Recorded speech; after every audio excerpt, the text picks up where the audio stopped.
Labas vakaras.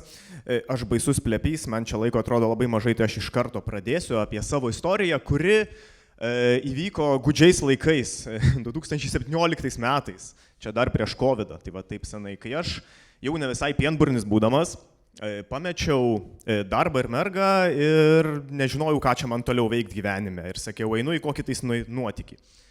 Ir kaip tik tuo metu vyko antras galbūt šaukimas į kariuomenę tų savanorių privalomųjų ir sakiau, galbūt aš kokiam nors tam verktiniui, kuris labai nenori eiti tarnauti, išgelbėsiu jį ir žimsiu jo vietą.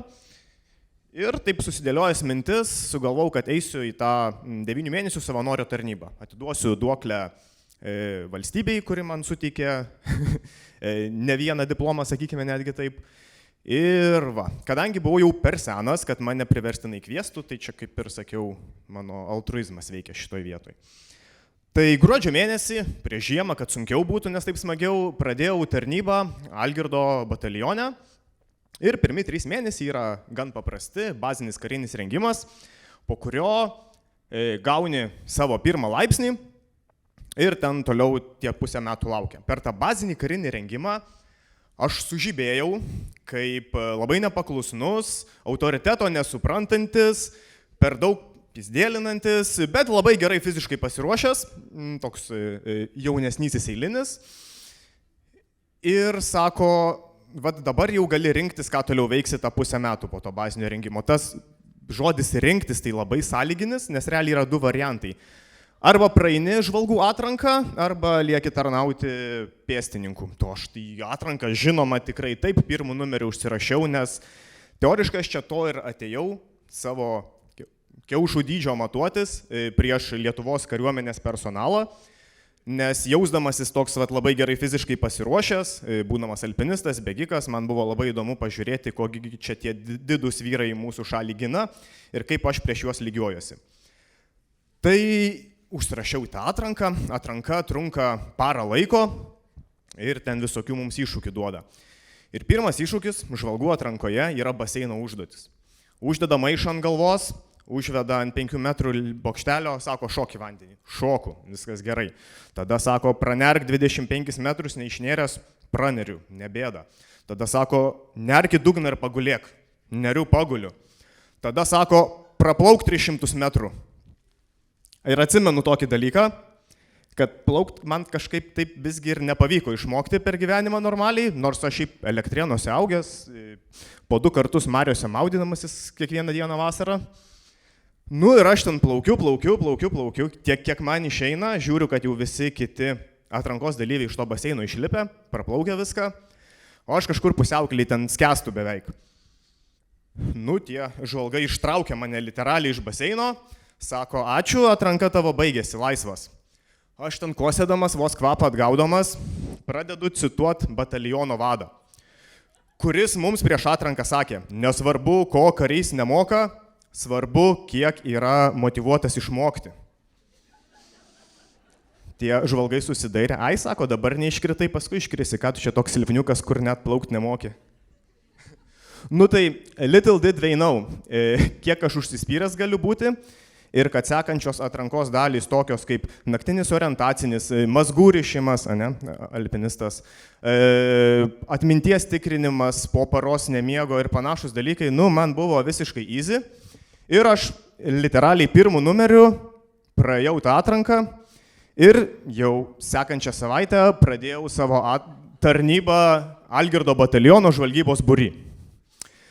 Tenais gavau taikliojo šaulio pareigas, kas yra toks jau beveik snaiperis, praėjau 1 levelio snaiperio kursus, kadangi orientacininkas irgi esu buvęs, gavau būrio vedlio pareigas ir tie pusę metų tarnybos man praėjo labai įdomiai, išmokau plaukti ir tarnybos kulminacija buvo šuolis iš sraigtasparnio į Kauno marias ir parplaukimas su visa ekipuotė.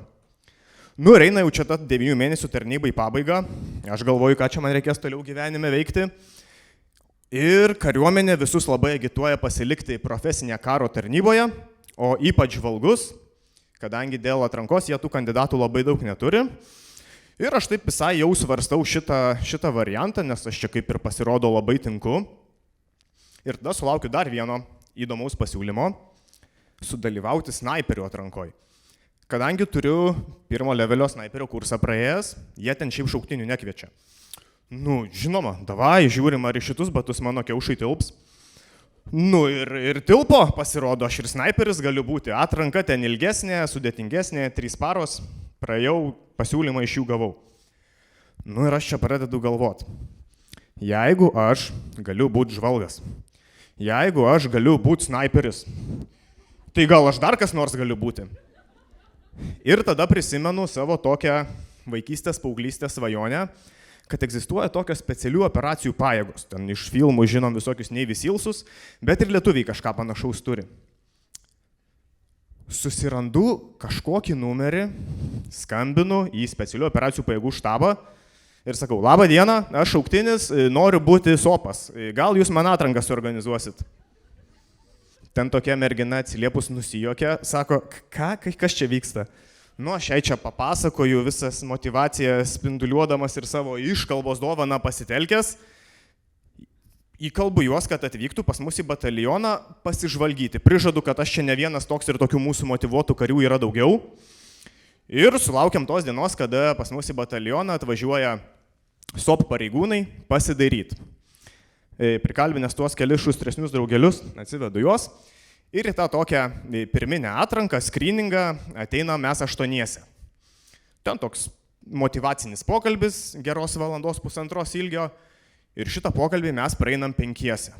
Ok, jau šiek tiek moralė kyla, čia gal kažkas iš tikrųjų ir įmanoma, kad įvyks. Tada prasideda ta tikroji atranka. Tai ta tikroji atranka trunka savaitę laiko. Ten vyksta įvairūs psichologiniai testai, asmenybės testai. 2 paras sėdėjom klasėje ir tiesiog pildėm popierius apie tai, kokie mes vienokie ar kitokie. IQ testus 2 skirtingus sprendėm, kad paklaidos nebūtų. Ir tada buvo laukimas. Laukiam, mes jau čia ta tarnyba eina į pabaigą, rytoj jau mus išvarys iš bataliono, jeigu mes neapsispręsim ar liekam profesiniai karo tarnybo ar ne. Snaiperiai mane baksnuoja, sako, tu ateisi čia pas mus dirbti ar neteisi. Aš sakau, nu, ateisiu, jeigu sopai nepakvies. Nu ir sulaukėme to atsakymo, kad taip. Atranką praėjom 3 ir gaunam pasiūlymą dirbti specialių operacijų pajėgose. Tas dirbti, tai reiškia 2 metus truks parengimas, kas ten vyksta, kažkas vyksta, bet važiuojam, aš jau visiškai pilnai nusiteikęs, tėvynės labui. Bet reikia dar susitvarkyti biurokratijos ir dokumentacijos vienokios ar kitokios. Apart ten visokių slaptumų, tikrinimų ir panašiai, vienas iš tų dalykų yra pakartotinė karo medicinos tarybos patikra. Tokią pačią ėjau ir eidamas į šauktinius, o šitų momentų, taip vos netarp kitko chirurgas manęs paklausė, sako, ar esi turėjęs kokių nors lūžių? Aš sakau, taip, esu turėjęs kojos lūžį, buvau susilaužęs šlaunikaulį ir ten turiu biškį varžtų. Jis mane taip pažiūrėjo, sako, eik rengeną pasidaryk. Ir po to rengeno, pamatęs šitą nuotrauką, jis sako, laisvas, su metalais kauluose mes nepriemam, nes tu labai esi negabus fizinį krūvį pakelti, turbūt nepabėgi, taip toliau ir panašiai. Ir man tą sako traumatologas, kad ras toks apkūnokas ir tikrai nuo fizinio visų testų yra atleistas. Aš batalione greičiausiai dar ką tik SOPO atranką fizinę praėjau. Jis man sako, ne, tu negali tarnauti, nes esi nepajėgus. Sakau, tai ką daryti tada man? Sako, išsimk varžtus, tada gal ir jau galėsi tarnauti. Nu gerai pasakyta, padaryta, jau po savaitės guliu ant operacinio stalo privačioj ligoniniai ir man išsukinėja varžtus. Bet čia nutinka toks labai neįtikėtinas dalykas. Mane operacijos metu pažadina seselė ir sako, neišsisuka. Aš, ką blėt reiškia, neišsisuka? Aš ten narkozės uždaužytas, nelabai suprantu, kas vyksta. Jinai man savo telefone rodo mano kojos nuotraukas, kur matosi labai panašiai iš Maltos varžtų galvoti, sako, neišsisuka. Minkšti metalai, senai įdėti, priaugę prie kaulo, neišsisuka. Chirurgas manęs klausė, sako, nu tai ką darom, užsiūkit atgal, bent jau prašau. užsiuvo atgal, po 3 dienų jau aš su kastiliais klibinkščiuoju į tą pačią karo medicinos tarnybą su išrašu, kad kaulai šitie varžtai iš kaulo neišsiema, bet funkcijai netrukdo, chirurgas parašęs. Va, sakau, prašom, pabandžiau, neišėjo, ar galim tarnauti? Ne, sako, eik von, tu čia netinkamas, nes esi invalidas, varžtai kaulė invalidas. Kažkaip ten per naglumą atsidūriau pas karo medicinos tarnybos direktorė kabinete, kuri deda paskutinį štampą, kad aš netinkamas. Nu ir čia iš nevilties pirmą kartą gyvenime bandžiau duoti kyšį, tai galim pasidžiaugti, kad neima. Ir aš pasišalinu iš objekto su grasinimais priduoti mane policijai už valstybės tarnautojo papirkinėjimą. Bet už savaitės grįžtu čia vėl, už rankos atvedamas SOP pareigūnų. Jie sako, praleiskit šitą, mums šito reikia. Sako, mes jam vietą paruošę pagal profilį. Ar padėjo? Nepadėjo.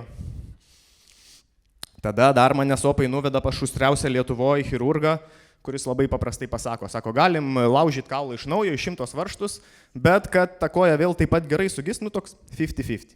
Ne? Nu, 50-50 nelabai tinka. Bet išrašo, kokį tik tais gali patį mandriausią išrašą, kad aš invalidas ir tie varžtai funkcijai netrukdo.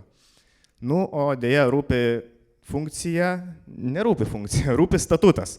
Ir vėl aš pas tą tetą kabinetę ir vėl į mane siunčia labai toli, nes bet tačiau, jai taip liepia statutas. Tai čia turbūt būtų gera vieta pasiduoti, ne? Nes jau kaip ir viską padarėm, ką galėjom. Ne viską, nes jeigu trukdo statutas, tai reikia keisti statutą.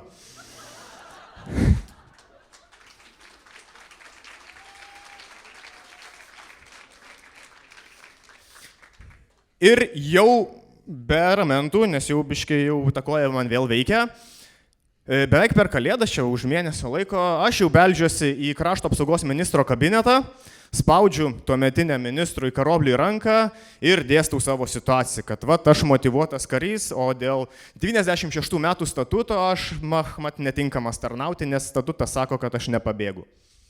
O Karoblis labai sužavėtas mano motivacija, sako, aš čia jeigu nesmeniškai tau parašysiu išimti, kad tu galėtum tarnauti, tai mes pakeisim statutą.